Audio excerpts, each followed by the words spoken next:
बिस्मिल्लाहिर्रहमानिर्रहीम। आज की जो हमारी ड्रग है दैट इज कॉल्ड सेफ्ट्राइजोन। ये एक एंटीबायोटिक है और एंटीबायोटिक में देखा जाए तो एक एंटीबैक्टीरियल ड्रग है। तो सिंपली हम सेफ्ट्राइजोन का एंटीबायोटिक का नाम दे देते हैं। अगर देखें तो रोसिफिन के नाम से आती है जो कि रोश की ड्रग आती है। इसके अलावा सेफ्ट्राइजोन फॉर इंजेक्शन सैंडोज फार्मा भी इसको बनाती है। तो सबसे बेसिक चीज मैकेनिज्म ऑफ एक्शन के बेसिकली ये बैक्टीरिया को किस तरह से मारती है। देखा जाए तो सेफ्ट्राइजोन एक सेफेलोस्पोरिन से बिलोंग करती है जिसकी थर्ड जनरेशन सेफेलोस्पोरिन है ये। तो बैक्टीरिया की एक होती है सेल वॉल बनी होती है बैक्टीरिया की पेप्टिडोग्लाइकन की। पेप्टिडोग्लाइकन को बनाने में डिफरेंट एंजाइम्स यूज होते हैं। तो सिंपल सा है कि हमारी ड्रग जो है पेप्टिडोग्लाइकन की सेल वॉल को बनने नहीं देगी। तो यानी कि यहाँ पे जो प्रोटीन्स होती है जो एंजाइम्स हैं दैट इज कॉल्ड प्रोटीन को बाइंड करके इनहिबिट करती है। सिमिलरली सेफेलोस्पोरिन भी उसी प्रोटीन पे कि पेप्टिडोग्लाइकन की लेयर पूरी नहीं हो पाती। तो जब सेल वॉल पूरी नहीं बन पाती तो जितना भी सेलुलर कंटेंट है वो सारा का सारा लीक आउट कर जाता है और बैक्टीरिया की डेथ हो जाती है। तो इस लिहाज से हमारे पास जो ये ड्रग है ये बैक्टीरियसिडल ड्रग है। अगर इसकी फार्माकोकाइनेटिक्स की बात करें तो सबसे पहले एब्जॉर्प्शन इंट्रामस्कुलरली ये बहुत अच्छी एब्जॉर्ब होती है। इसी वजह से जो है मोस्ट ऑफ द इसकी प्रिपरेशंस या तो इंट्रामस्कुलर या इंट्रावीनस आती हैं। टेबलेट कैप्सूल फॉर्म में सेफ्ट्राइजोन अवेलेबल नहीं है। एक प्लाज्मा टाइम इसका आ जाता है, यानी ब्लड में कंप्लीटली ये आ जाती है। डिस्ट्रीब्यूशन देखी जाए तो पूरी बॉडी में थ्रू आउट द बॉडी ये डिस्ट्रीब्यूट होती है।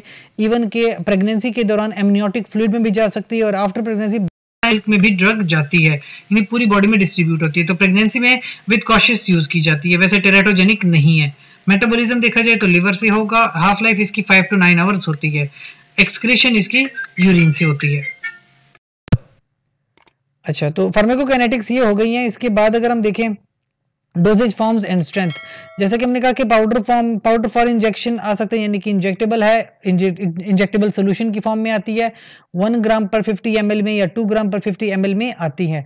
पाउडर फॉर इंजेक्शन में देखा जाए तो 250 ग्राम 250 mg 500 mg 1 ग्राम 2 ग्राम इवन 10 ग्राम और 100 ग्राम तक भी पाउडर फॉर इंजेक्शन आता है। इंडिकेशंस का मतलब होता है कि ये ड्रग कौन कौन सी बीमारियों में हम यूज कर सकते हैं। सबसे पहले तो इंट्रा एब्डोमिनल इन्फेक्शंस, यानी एब्डोमिनल वॉल में या एब्डोमेन के अंदर जो इन्फेक्शंस होते हैं, पेट के अंदर इन्फेक्शन, उनके लिए इस्तेमाल की जाती है। 1 से 2 ग्राम पर डे इंट्रावीनसली लगाई जाती है। सिंगल डोज में भी लगा सकते हैं और डिवाइडेड डोजेज में यानी एवरी 12 आवर्स हम दे सकते हैं और तकरीबन 4 to 7 डेज तक ड्रग देते हैं और साथ में मेट्रोनिडाजोल भी मिला देते हैं जो कि फ्लैजिल के नाम से टेबलेट्स आती हैं। तो एक तो हो गया इंट्रा एब्डोमिनल इन्फेक्शंस। दूसरा एक्यूट बैक्टीरियल ओटाइटिस मीडिया, यानी कान के अंदर जो इन्फेक्शन होता है एक्यूट बैक्टीरियल ओटाइटिस मीडिया, उसमें ड्रग यूज होती है 50 mg पर केजी इंट्रामस्कुलर 3 दिन के लिए। फिर पेल्विक इन्फ्लेमेटोरी डिजीज जो है हमारे पास पेल्विस में, उसमें भी ड्रग यूज होती है 250 mg इंट्रामस्कुलर और साथ में डॉक्सीसाइक्लिन ड्रग हम यूज करते हैं। इसके साथ मेट्रोनिडाजोल यूज कर भी सकते हैं और जरूरत नहीं भी होती। तो फॉर 14 डेज ये रिजीम जाती है। फिर है प्रोस्थेटिक जॉइंट इन्फेक्शंस, उसमें भी जॉइंट इन्फेक्शन में देखा जाए तो 2 ग्राम IV for 12 hours every 12 hours जाती है 7 to 14 डेज। फिर मेनिंजाइटिस में जैसे कि हमारी ड्रग हर जगह पे डिस्ट्रीब्यूट होती है तो इवन मेनिंजाइटिस में भी यूज हो सकती है। 2 ग्राम इंट्रावीनस जाती है एवरी 12 आवर्स 7 to 14 डेज के लिए। एक्यूट अनकॉम्प्लिकेटेड पाइलोनेफ्राइटिस, यानी कि किडनी के अंदर जो इन्फेक्शन होता है उसके अंदर भी हमारी ड्रग यूजफुल है 1 to 2 gram IV every day. फिर सर्जिकल प्रोफाइलेक्सिस में, यानी कि सर्जरी से पहले हमें ड्रग देनी पड़ती है ताकि कोई इन्फेक्शन ना फैले। तो सर्जिकल प्रोफाइलेक्सिस तकरीबन 1.5 घंटे से 2 घंटा से पहले, सर्जरी करने से पहले हम ये ड्रग देते हैं। 1 ग्राम इंट्रावीनसली प्रोफाइलेक्टिकली जाती है। फिर अनकॉम्प्लिकेटेड गोनोकोकल इन्फेक्शंस, यानी कि जो फेरिंग्स में, सर्विक्स में, यूरिथ्रा या रेक्टम में जो गोनोकोकल इन्फेक्शंस हो सकते हैं, उसमें 250 mg इंट्रावीनसली साथ साथ एजिथ्रोमाइसिन 1 ग्राम पर ओरल दी जाती है। और एक और जो है सेप्टिक या टॉक्सिक शॉक में 2 ग्राम इंट्रावीनसली ड्रग जाती है और साथ में हम क्लिंडामाइसिन यूज करते हैं।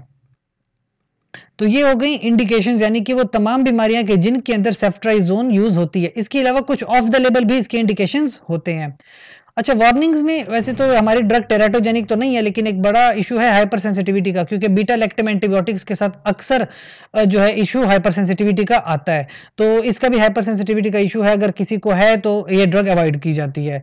एडवर्स इफेक्ट देखा जाए तो इंड्यूरेशन होती है आफ्टर इंट्रामस्कुलर इंजेक्शन। ये अपने मसल के अंदर ड्रग इंजेक्ट की तो इंड्यूरेशन हो जाती है। इंड्यूरेशन का मतलब है कि स्किन के अंदर जो फाइब्रस मटेरियल है वो इंक्रीज हो जाता है, जिसकी वजह से जो टिश्यू है वो डैमेज हो सकता है। तो इंड्यूरेशन इसको कहते हैं। तो इंट्रामस्कुलर अगर इंजेक्शन दे रहे हैं तो इंड्यूरेशन का इशू हो सकता है।